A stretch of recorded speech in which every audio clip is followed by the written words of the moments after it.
I can still hear the music, soft jazz, laughter, champagne glasses clinking.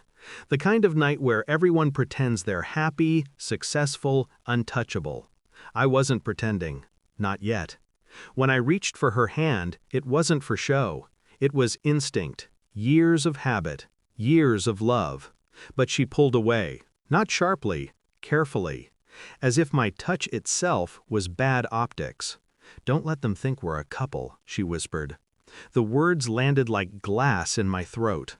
I looked at her, my wife, in her designer gown, the one I bought, standing beside her boss, the man who thought my seat at the table belonged to him.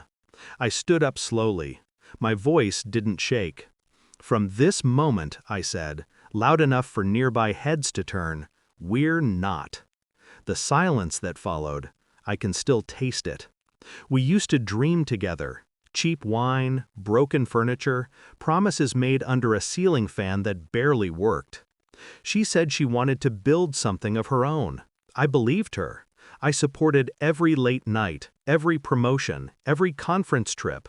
I was proud of her. She said I made her stronger. She lied. It started with small things. The new phone she guarded like it contained state secrets. The scent of cologne that wasn't mine. The late meetings that ended too happy. But the betrayal wasn't just infidelity, it was humiliation. I found the company's gala invitation addressed to Mr. and Mrs. Anderson. Please join us to celebrate her partnership promotion. Except I wasn't invited. The Mr. had been crossed out. She'd replaced me long before I knew it. The night before the party, I found her phone unlocked. She'd been careless, maybe too confident. Maybe she believed I'd never look. The messages were all there. Her boss, Ethan, words dripping with arrogance. "We'll announce your promotion together. Don't worry, he'll fade out soon. He's just baggage, right?" Baggage. I didn't confront her that night. I simply watched her sleep, peaceful, unbothered, next to the man she thought she'd outsmarted. She didn't know I'd already started building my own kind of empire. See, while she was climbing corporate ladders, I was building quiet control. I handled her investments, her accounts, her taxes.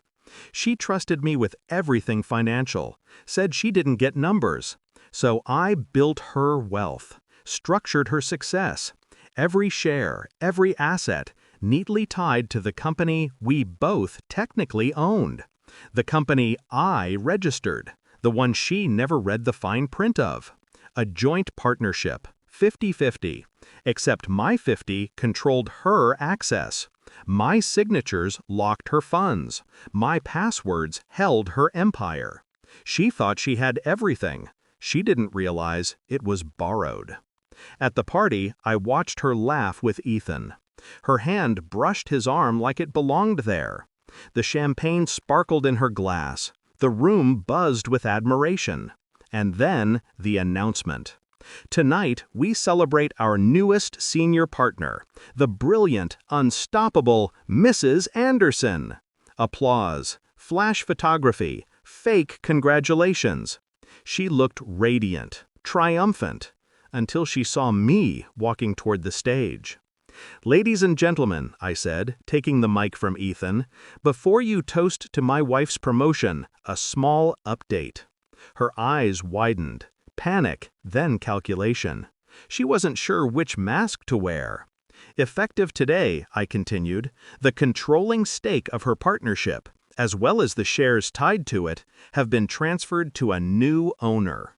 A murmur swept through the crowd. I turned to her, calm, deliberate. "You're looking at him."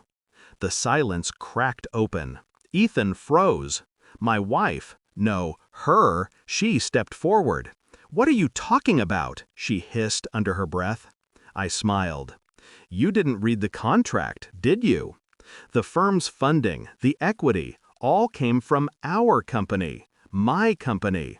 And as of this morning, your assets, your half, have been legally dissolved."